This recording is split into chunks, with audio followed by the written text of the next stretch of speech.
FM news देख रहे हैं आप। मैं हूं आपके साथ अंजलि सिंह। जी हां, चीन के खिलाफ हम साथ साथ हैं। टोक्यो में क्वाड देशों की बैठक हुई आज। ये बैठक तकरीबन 2 घंटे तक चली और इस बैठक में रूस यूक्रेन युद्ध से लेकर चीन की तानाशाही तक के मुद्दे उठाए गए हैं। सभी देशों ने हिंद प्रशांत क्षेत्रों में शांति स्थापित करने के लिए दृढ़ संकल्प लिया है। इस रिपोर्ट में देखिए।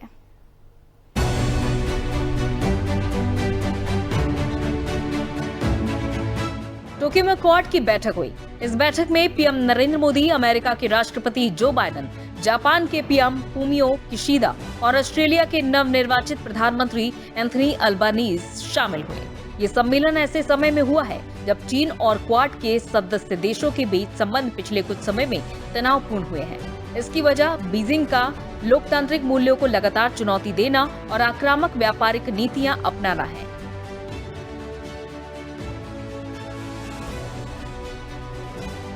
और वही अमेरिकी राष्ट्रपति जो बाइडेन ने क्वाड मीटिंग में रूस और यूक्रेन जंग का मुद्दा भी उठाया।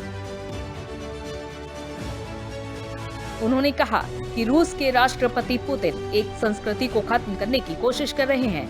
ये यूरोपियन नहीं है बल्कि ग्लोबल मुद्दा है। यूक्रेन पर गेहूं निर्यात में पाबंदी से दुनिया भर में खाद्य संकट खड़ा हो गया है। तो क्वाड, जिसको लेकर दुनिया भर में आज चर्चा की जा रही है, ऐसे समय में जब चीन की नापाक हरकत से पूरी दुनिया परेशान है, क्योंकि चीन ने जिस तरह से बीआरआई बनाने की कोशिश की है और यह भी देखा गया कि चीन ने पूरी तरीके से अपनी डिप्लोमेसी का प्रयोग किया है। जो भारत के पड़ोसी देश हैं, चाहे हम श्रीलंका की बात कर लें, मालदीव्स की बात कर लें, नेपाल की बात कर लें, यहां तक कि पाकिस्तान को भी अपनी डिप्लोमेसी से बहकाने की कोशिश की है। और ऐसे वक्त में जब चीन अपनी चालबाजी के दम पर दुनिया की महाशक्ति बनना चाहता है, दूसरे देशों की सीमाओं पर जिस तरह से चीन अपनी नजरें गड़ाए हुए है, ऐसे में क्वाड की बैठक में चीन पर अंकुश लगाने के लिए पहल की जा रही है। लेकिन अभी तक देखा गया है कि क्वाड की जितनी भी बैठक हुई हैं, सिर्फ वादे हुए हैं, दावे हुए हैं, लेकिन धरातल पर कुछ भी साबित नहीं हो पाया है। अब जो बैठक हुई है, यह देखना होगा कि आखिर चीन को कितना करारा जवाब इस बैठक से ये 4 देश एकजुट होकर दे पाते हैं। ये रिपोर्ट देखिए।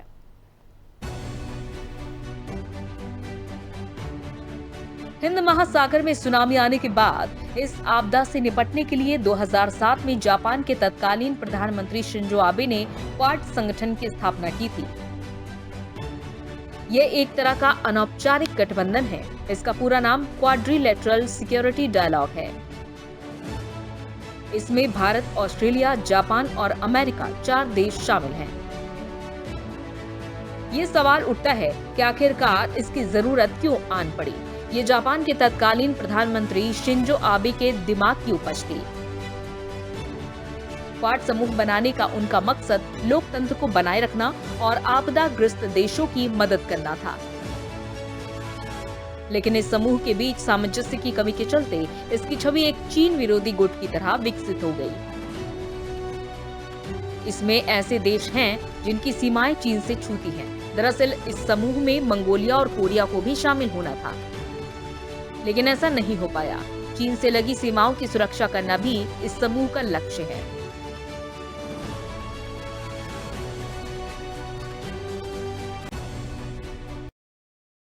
अब क्वाड की इस बैठक से चीन बेचैन हो गया है। चीन को मिर्ची सी लग गई है। तभी तो चीनी विदेश मंत्री खुलकर क्वाड की सफलता को लेकर बयान देते फिर रहे हैं, जो दिखाता है कि भारत, अमेरिका, ऑस्ट्रेलिया और जापान की जुगलबंदी से चीन परेशान हो गया है। लेकिन अब यहां पर क्वाड सम्मेलन से यह कोशिश होगी कि चीन की अर्थव्यवस्था पर करारा प्रहार किया जाए, चीन की अर्थव्यवस्था और दादागिरी पर करारा प्रहार किया जाए। क्वाड समूह की शुरुआत से ही चीन इसका धुरविरोधी रहा है। इस समूह की नींव पड़ने से लेकर अब तक चीन का रवैया वही है जो पहले था। कई बार चीन क्वाड विरोधी बयान देकर अपनी हताशा भी बता चुका है। 2018 में चीनी विदेश मंत्री ने क्वाड को सुर्खियों में रहने वाला विचार बताया था। चीन सीधे तौर पर इसे अपने लिए खतरा मानता है। क्वाड समूह में ऑस्ट्रेलिया और अमेरिका के जुड़ने से इसे मजबूती मिली थी। यही चीन की सबसे बड़ी टेंशन थी। समुद्र में चीन की बढ़ती ताकत का मुकाबला करने के लिए चारों देशों की नौसेनाओं ने 2020 में अपना सबसे बड़ा नौसैनिक अभ्यास भी किया था। इस अभ्यास के दौरान हिंद महासागर में पनडुब्बी, विमान और युद्धपोत भेजे गए थे।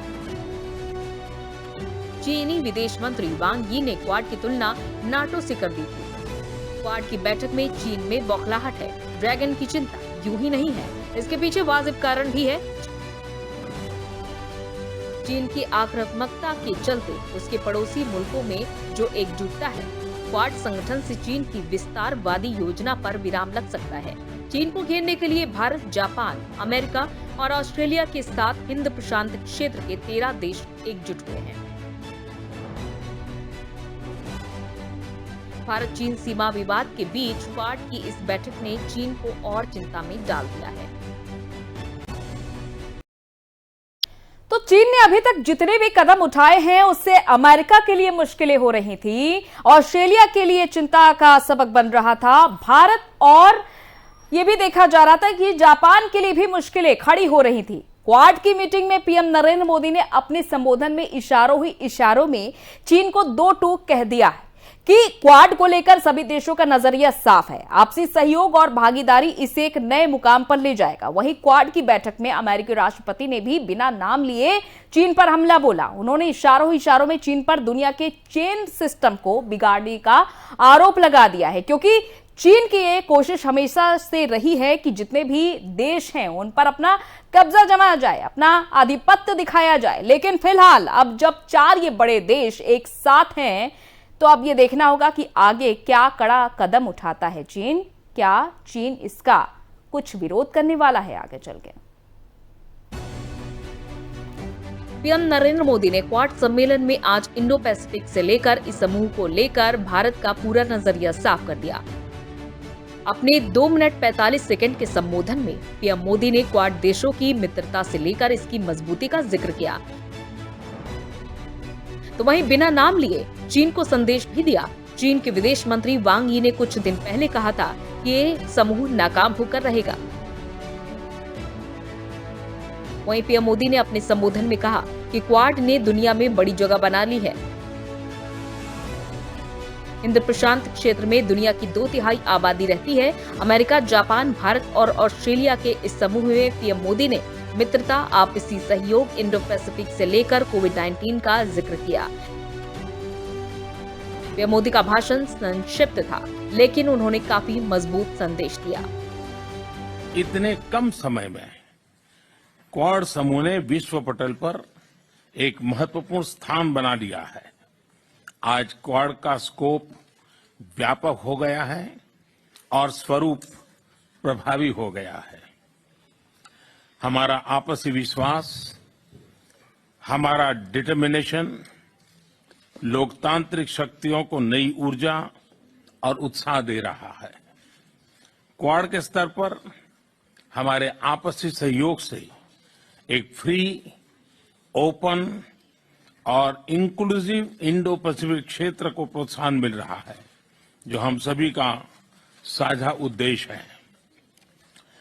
कोविड-19 की विपरीत परिस्थितियों के बावजूद हमने vaccine delivery, climate action, supply chain resilience, disaster response और आर्थिक सहयोग जैसे कई क्षेत्रों में आपसी समन्वय बढ़ाया है। इससे इंडो पैसिफिक में शांति, समृद्धि और स्थिरता सुनिश्चित हो रही है। क्वाड इंडो पैसिफिक क्षेत्र के लिए एक कंस्ट्रक्टिव एजेंडा लेकर चल रहा है। इससे क्वाड की छवि एक फोर्स फॉर गुड के रूप में और भी सुदृढ़ होती जाएगी। कोरोना वायरस के दौरान जो महामारी फैली उसका सामना पूरे देश ने किया। वायरस जिसे पूर्व अमेरिकी राष्ट्रपति डोनाल्ड ट्रंप चीनी वायरस कहते थे। हालांकि चीन इससे इनकार करता रहता था, लेकिन पूरी दुनिया ने कोरोना की तबाही देखी। वो मंजर हम सभी ने देखा और आज भी हम उसी मंजर से गुजर रहे हैं। दुनिया के सामने चीन का चेहरा उजागर हुआ था और कई देशों ने अमेरिका के राष्ट्रपति डोनाल्ड ट्रंप के इस बयान का समर्थन भी किया था। ये रिपोर्ट देखिए। ऐसे समय जब रूस और यूक्रेन के बीच जारी जंग से दुनिया में चैन सिस्टम पूरी तरीके से बिगड़ चुका है, ऐसे समय में क्वाड की बैठक से जहां पूरी दुनिया उम्मीद भरी नजरों से देख रही है, वहीं चीन को घेरते हुए अमेरिका के राष्ट्रपति जो बाइडेन ने कहा कि क्वाड केवल कुछ देर के लिए शुरू की गई पहल नहीं है, बल्कि इसका मकसद कई महत्वपूर्ण काम करना है और ये अपने मकसद को लेकर गंभीर है। इसके साथ ही उन्होंने ये भी कहा कि समूह के 4 नेता हिंद प्रशांत क्षेत्र के लिए काम करने के उद्देश्य से यहाँ आए हैं और वो मिलकर जो कोशिश कर रहे हैं उन्हें उस पर गर्व है। We already accomplished a great deal, as was referenced earlier, cooperating on COVID-19 response and health security. More to do, to state the obvious. Partnering on 5G and technology supply chains, technology standard setting, and launching our Quad Fellowship Program, which I think can make a difference, which we talked about earlier. At the same time, we're navigating a dark hour in our shared history. The Russian brutal and unprovoked war against Ukraine has triggered a humanitarian catastrophe, and innocent civilians have killed in the streets, and millions of refugees are internally displaced as well as exiled. And this is more than just a European issue. It's a global issue. The fact is that if you turn on the television and you'll see what Russia's doing now, it appears to me that Putin is just trying to extinguish a culture. He's not even aiming at military targets anymore. He's taking out every school, every church, every natural history museum, as if to try to obliterate the Ukrainian culture. And the world has to deal with it, and we are. The global food crisis is made worse by Russia's blocking Ukraine from exporting its millions of tons of grain. And also, as long as Russia continues the war, the United States will work with our partners to help lead a global response, because it's going to affect all parts of the world. At the same time, the United States must and will be strong, steady, and enduring partner in the Indo-Pacific. We are an Indo-Pacific. We are an Indo-Pacific power. I was once asked by, well, I won't go into it, but I was once asked by the leader of China why I kept talking about being an Indo-Pacific power. I said, because we are. We share the Pacific, one entire side of our country, and we have been deeply involved with all of you for a long time. As long as Russia continues this war, we're going to continue to be partners and lead a global response. And you know, we're Indo-Pacific power, as I said. We're going to stand with you, our close democratic partners, and we're going to stand for the shared values that and the shared vision we all have.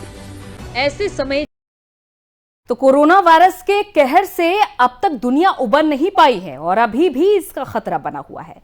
Virus को लेकर कई दावों में चीन के Wuhan lab से leak होने की बातें भी कही जाती रही हैं। इस बात के सबसे बड़े पैरोकार तत्कालीन राष्ट्रपति डोनाल्ड ट्रंप थे, जिन्होंने खुले तौर पर कोरोना वायरस को चीनी वायरस तक कह दिया था।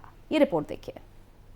कोरोना वायरस को लेकर पूरे विश्व में आम चर्चा है कि ये वायरस चीन के वुहान लैब से बाहर आया है और चीन ने जानबूझकर देर से इसकी सूचना दुनिया को दी, जिससे दुनिया भर में भारी तबाही मची, करोड़ों लोगों को अपनी जान गंवानी पड़ी। दुनिया भर में लॉकडाउन लगा, कई देशों में भुखमरी के हालात आ गए और चीन है कि अपनी चालाकी से बाज नहीं आ रहा। भले ही चीन कोरोना वायरस को लेकर ना नुकुर करता हो, लेकिन तत्कालीन अमेरिका के राष्ट्रपति डोनाल्ड ट्रंप तो खुलेआम इसे चाइना वायरस बताते थे। यही नहीं, कोरोना वायरस को लेकर अमेरिका को Australia, Britain, Germany, Spain, Italy जैसे देशों का साथ भी मिला। ऐसे में इन सभी देशों के सामूहिक प्रयासों से चीन अलग थलग पड़ता नजर आ रहा है, जिससे कहीं न कहीं चीन के महाशक्ति बनने की चीन की महत्वाकांक्षा के लिए बड़ा झटका माना जा रहा है।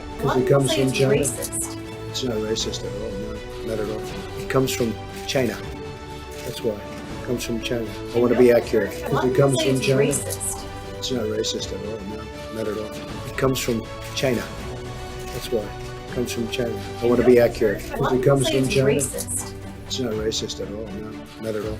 It comes from China. That's why. It comes from China. I want to be accurate. Corona virus के बाद पूरी दुनिया में कई तब्दीली देखने को मिली है।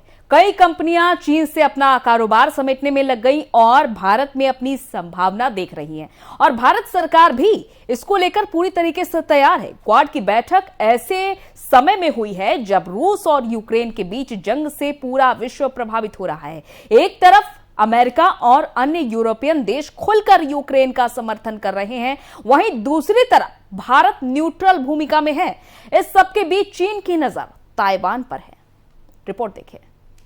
अमेरिका ने अब सार्वजनिक तौर पर चीन की आलोचना शुरू कर दी है। इसका ताजा उदाहरण आर्थिक विकास, ऊर्जा और पर्यावरण उप मंत्री कीथ क्रेच का बयान है, जिसमें उन्होंने कहा कि ट्रंप प्रशासन चीन को कोविड-19 पर चुप रहने के कारण दंडित करने के लिए मौजूदा औद्योगिक आपूर्ति श्रृंखला को बदल देने के प्रस्ताव पर विचार कर रहा है। अमेरिका ने साफ साफ कहा कि अमेरिका चीन पर प्रतिबंध लगाने और नए शुल्क थोपने के बारे में सोच सकता है, जिससे कि विदेशी कंपनियां आउटसोर्सिंग और मैन्युफैक्चरिंग के लिए चीन के नियंत्रण से बाहर निकलने पर मजबूर हो जाए। विशेषज्ञ कह रहे हैं कि अमेरिका और दूसरे देशों में ये धारणा बन रही है कि वो अधिनायकवादी, गैर जिम्मेदार और असुरक्षित चीन पर निर्भर नहीं रह सकते, जिसके कामकाज का पूरा तरीका गोपनीय और अस्पष्ट है। और ये मौका भारत जैसे देशों के लिए एक बड़े अवसर के तौर पर देखा जा रहा है, जहां चीन से बाहर आने वाली कंपनियों को भारत को अपने अवसर के तौर पर देख रही है। यही नहीं, जापान दौरे पर पीएम नरेंद्र मोदी ने इशारों में चीन समेत दुनिया को साफ संकेत दे दिए हैं कि वो हमेशा पत्थर पर लकीर खींचते हैं, चाहे चीन की विस्तारवाद की नीति हो या फिर अमेरिका का रूस को भारत पर दबाव बनाने की रणनीति। पीएम मोदी ने दो टूक कह दिया है कि उनके इरादे चट्टान की तरह अचल हैं। मैं जानता हूं कि ये जो संकल्प हमने लिए हैं, ये संकल्प आप पे बहुत बड़े हैं, लेकिन साथियों, मेरा जो लालन पालन हुआ है, मुझे जो संस्कार मिले हैं, जिन जिन लोगों ने मुझे गढ़ा है, उसके कारण मेरी भी एक आदत बन गई है।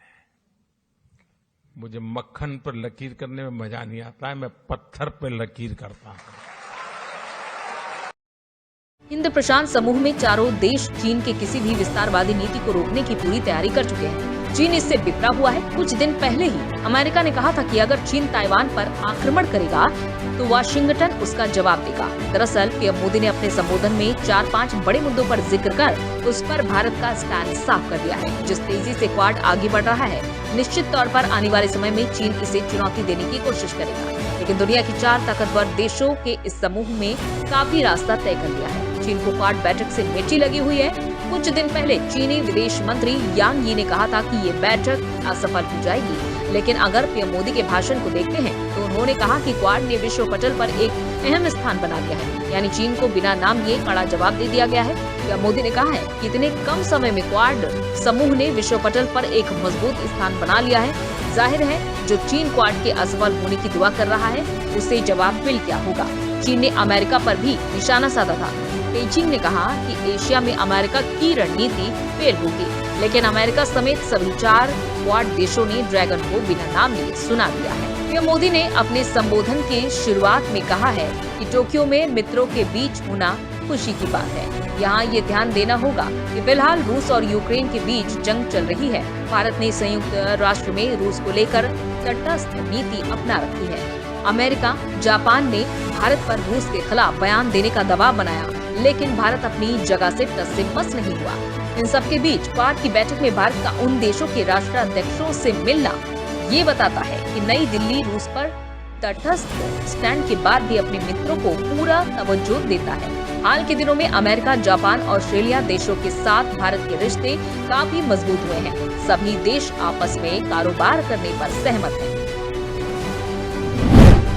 1962 भारत चीन युद्ध, ये लड़ाई करीब 1 महीने चलेगी और इसका क्षेत्र लद्दाख से लेकर अरुणाचल प्रदेश तक फैला हुआ था। 1967 नाथू ला में चीन और भारत के कई सैनिक मारे गए थे। संख्या के बारे में दोनों देश अलग अलग दावे करते हैं। 1975 भारतीय सेना के गश्त दल पर अरुणाचल प्रदेश में एलसी पर चीनी सेना ने हमला किया था। 5 मई 2020 को गलवान वैली में चीनी सैनिकों के साथ झड़प। ऐसे वक्त में जब चीन की नजर अब ताइवान पर गड़ी है, वो भारत के खिलाफ पाकिस्तान को अपने हथियार के तौर पर इस्तेमाल कर रहा है। श्रीलंका की बदहाली किसी से छुपी नहीं है। अफ्रीकन देश चीन के जाल में फंसकर बदहाल हो रहे हैं और जिस तरह से हिंद और प्रशांत महासागर में वो दुनिया को चुनौती दे रहा है, ऐसे समय में क्वाड की बैठक के जरिए चीन को अहम संदेश देने की कोशिश की जा रही है। एक तरह से क्वाड देश चीन पर शिकंजा कसने की पूरी तैयारी कर चुके हैं। चीन के चाल को नाकाम करने की तैयारी का खाका खींचा जा रहा है। आने वाले समय में जिसको अमली जामा पहनाया जाएगा। क्वाड की बैठक के बाद उम्मीद की जा रही है कि यहाँ से कुछ ऐसी तस्वीर निकलकर सामने आएगी जो पूरी दुनिया को चीन के चंगुल से बचाएगी। Bureau report, FM news. America तो क्वाड का गठन मुख्य रूप से इंडो पैसिफिक क्षेत्र में स्थिरता को बढ़ाना था। जितनी भी सैन्य गतिविधियां चीन की तरफ से हो रही थी उसे रोकना था और यहां पर सबसे बड़ी बात शांति बनाकर रखना और आर्थिकी पर और ज्यादा जोर देना। किस तरह से ये चारों देश आर्थिक रूप से मजबूत हो पाए, ये प्रमुख उद्देश्य रहे हैं अभी तक क्वाड के। लेकिन अभी तक जो बैठकें होती रही हैं वो ज्यादातर असफल भी होती रही हैं और यही बात खुद चीन के विदेश मंत्री वांग यी ने भी कही थी कि क्वाड की जितनी भी बैठकें हो रही हैं असफल ही रही हैं और इस बार भी जो बैठक होने जा रही है वो भी यूं ही जाया जाएगी। अब चीन का खुले तौर पर यह विरोध देखा जा रहा है। चीन किस तरह से क्वाड गठन का विरोध कर रहा है, यह हम सभी ने देखा और आपने एक एक रिपोर्ट में भी देखा। साथ ही साथ अब जब आज ये 2 घंटे मीटिंग चली उसमें पीएम नरेंद्र मोदी ने कई बड़ी बातें कही। वायरस का डटकर सामना करना है, साथ ही साथ इंडो पैसिफिक क्षेत्र की स्थिति को सुधारना है और अब तक चीन की जो दादागिरी थी, जो आर्थिकी तौर पर चीन अपने आप को मजबूत दिखा रहा था और साथ ही साथ डिप्लोमेसी सबसे बड़ी बात चीन ने अपनी दिखाई है। जो आसपास के क्षेत्र हैं उन पर कब्जा करके या फिर किसी तरह से माइंड वॉश करके अपने पाले में लाना चीन की हमेशा से ही ये रणनीति रही है। इन सभी रणनीतियों पर पुरजोर तरीके से चोट पहुंचाना ही क्वाड गठन का कार्य है। अब ये देखना होगा कि आज जब टोक्यो में ये 2 घंटे तक क्वाड की मीटिंग चली है, चारों देश ऑस्ट्रेलिया, अमेरिका, जापान और भारत एक साथ एकजुट एक ही मंच पर नजर आए हैं चीन के खिलाफ। देखना होगा कि ड्रैगन का अगला कदम क्या होता है और आगे चलकर इस तरह से जो क्वाड मीटिंग एक के बाद एक हो रही है क्या जमीनी स्तर पर अपने आप को साबित कर पाएंगे। फिलहाल इस खास पेशकश में इतना ही। इजाजत दीजिए, नमस्कार।